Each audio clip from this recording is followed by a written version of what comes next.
architectural solutions. As it says here, obviously our stands are here as well. We'll come back to that. You can visit us later. Point one was we'll talk about the explosion and fire risks of hydrogen. Our colleague from BP has already explained them in some detail, so I can go through that fairly quickly. Thank you for that. Then I'll talk a little bit about traditional versus modular architectural solutions. Then we'll do a little bit of a deep dive onto the penetration side, and then also we'll wrap it up, hopefully on time.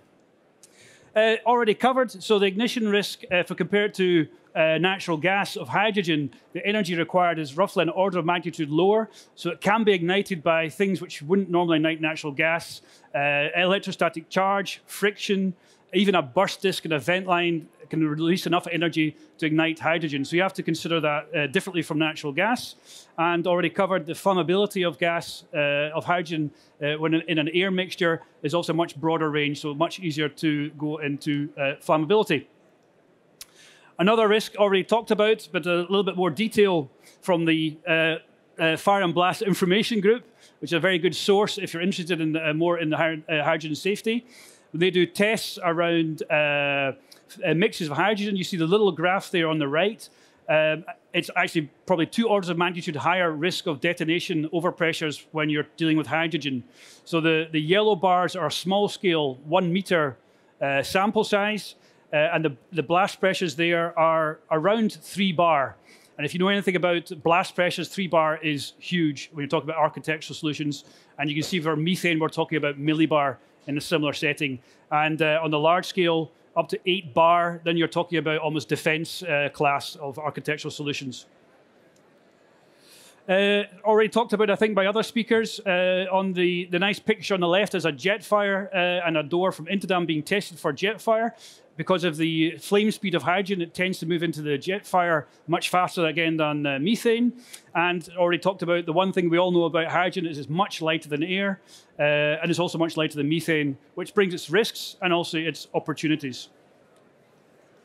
So what does that all mean if you're designing architectural components, basically buildings or platforms? It's already been mentioned, ventilate through the roof where possible is the obvious solution for the buoyancy effect.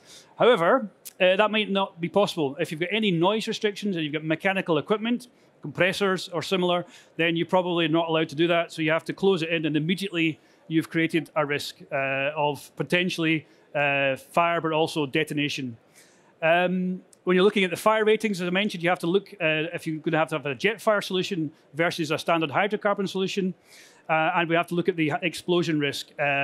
If you get to the detonation level, then you're looking at a completely different situation. So you need to look at blast relief very early in your process. So traditionally, if you're building these kind of facilities, you would look at concrete. Why? It's a proven technology, of course. It's got high blast resistance built in. The material costs are relatively low. And if you want to do modular building, then you can do precast concrete. However, it has some cons, of course. Time is one, time to erect, the amount of transportation of materials required. It's very inflexible. Basically, you have to design all your penetrations, piping, cables up front, and you can't change it once you started building it. Carbon footprint of concrete is perhaps not ideal, and it's very labor-intensive material. And of course, if you want to disassemble at the end of your field project life, it's also not the greatest. And if we start to think about offshore situations, you're not going to be building concrete offshore for weight reasons. So an alternative to concrete would then be a bolted sandwich panel. It's basically pre-ready for modular prefab design. You can reuse it. It's mineral wool and thin steel, so you can recycle it. Your on-site installation time is much, much faster than traditional methods. And perhaps one of the biggest advantages, which we're going to come back to, is you can retrofit your penetration. So basically, you build your shell, your shield, and then you do your penetrations later. And of course, it's much lighter weight. So then why wouldn't you use it? 2 reasons, basically. One is for very high explosion levels. So if you're talking 8 bar, then a sandwich panel is not the right solution. It becomes a trade-off between the support steel and using a different material, and the materials themselves are expensive. So if you're in a low labor cost environment, it might be better to stick with concrete, or cheaper at least. And the little diagram there at the bottom shows you a building which is finished in sandwich panels, and then the sandwich panel themselves. The good news is that as InterDam, we already have all these products available for hydrogen. All our products have already been Jetfire and high heat flux Jetfire certified. We have lightweight blast resistance built in. We have blast relief options. As I said, the installation is simpler. I'll show you a very quick slide on that.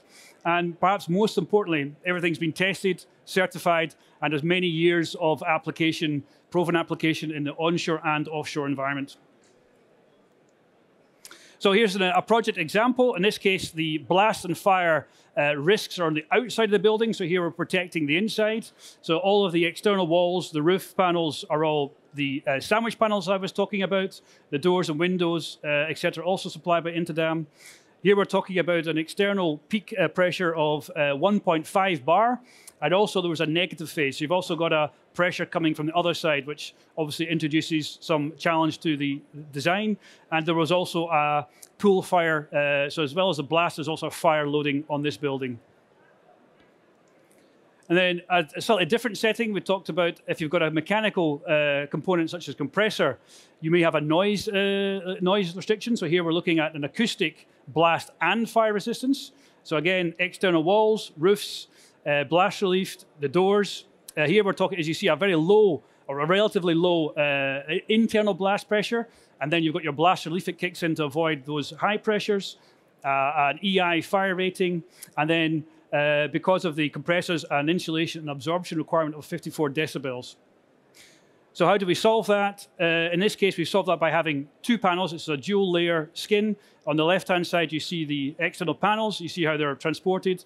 They're typically 5-meter sections. They're fitted on the outside. They give you the fire and the blast protection. And on the inside, you have perforated panels. You see on the right, that's the completed with the columns. And if we take the next slide, you see a little bit of a zoom in. It's pretty straightforward. You basically perforate one side of the panel, and that gives you your noise absorption and insulation. But also you lose your fire protection, so you do that with your second skin. And on the right, you see that completed with the column. As I said, installation, these are very lightweight panels. So if you're, in this case, is actually an offshore platform being built in the yard. It can be done manually. In this case, they've decided to use a vacuum lifter where one or two people can lift the panels easily into place. And then the panels are then cold bolted into place. So there's no hot work required. There's no welding required. It's all very simple. And then, as I mentioned, very important, if you're building, for example, a compressor building, you're going to need cable penetrations. You're going to need HVAC penetrations. You're going to probably maybe have some piping penetrations and structural penetrations. The advantage of doing it with a sandwich panel is you mark it up once you've completed the building, and then you cut it out. So Gavin will now talk a little bit more about penetrations. Thank you for the introduction, Fraser. So as Fraser mentioned there, you know, when we're looking or considering hydrogen, there's a number of things that we need to think about. Obviously, safety is paramount. Just a little bit about Roxtec. We're a Swedish company headquartered in Sweden, but we've got global coverage. We're a world leader in modular cable and pipe sealing systems. We talked about safety, and you know, for us at Roxtec, what we have been able to do is have some really good conversations with engineers and equipment providers around the world. We often use this ISO technical report 15916. And we use that for a really clear reason, which is it gives a really nice outline of different things that we should think about for hydrogen safety. Talks about quality certified solutions, talks about, you know, considering the small molecule nature of hydrogen, talks about EX and ATEX rated equipment, blast and fire, and prevention of ingress and egress. But a big thing within this technical report is obviously the need for bonding and grinding, and I think you mentioned that with static build-up. So really it gives us a nice sort of checklist of things that we would like to think about when it comes to cable and pipe sealing systems. The good thing with Roxtec is that we've got a range of solutions, from our basic solution being far from basic, what we call multi-hazard protection, which is fire, gas, blast, dust, etc. But then what we can do is add on to that basic system some advanced demands that are extremely important when dealing with hydrogen. So bonding and grinding, so all those standard performances that we talked about, adding bonding and grinding, but also ATEX approved solutions as well for equipment in those areas. It's really simple. Pretty much frames, sealing kit, put them together. We've got a certified safety solution. Same with pipes, frame, sealing kit, safety solution. Same with cabinets. You can see here an EX cabinet and also a bonded and grinded EX system. So pretty much covered in all eventualities. Keeping it simple, walls and floors, cables, pipes and cabinets all covered with one solution to the highest degree of protection required. So just to really sort of conclude under that, you know, we often talk about the perfect barrier, and you know, usually a wall is a perfect barrier until we do that really smart thing of cutting a hole in it to route services through. We then have an imperfect barrier. With Roxtec, we're able to restore the integrity of that structure, and that's really simple thinking, but really important. And the reason Fraser and I and InterDam and Roxtec have worked together is not only to have standalone certified solutions, but to put those things in combination and test them for total peace of mind. And I think for me, that is a really, really big thing, is that, you know, people talk about certification and suitability, and I think we can evidence that in real terms. So peace of mind when working with structural elements in a cable and pipe sealing system. Okay, so am I back on? Yep. Great, thank you. So just to wrap up, as already mentioned again by other speakers, so hydrogen does introduce some novel risks compared to, for example, natural gas. If you're looking at buildings onshore, so concrete is obviously this sort of de facto option, but existing sandwich panels with penetrations could give you significant cost savings, particularly here in Europe where your labor costs are higher, and also your CO2 footprint, so flexibility, in retrofitting penetrations is one example. Roxtec has already presented, they have the extensive range of hydrogen-safe penetrations.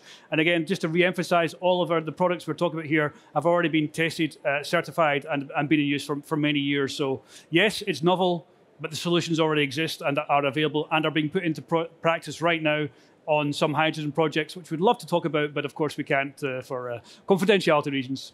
Just to wrap up, both Roxtec, there they are, they're right there. I'm sure they'll offer you a cup of coffee. I don't know, we'll see.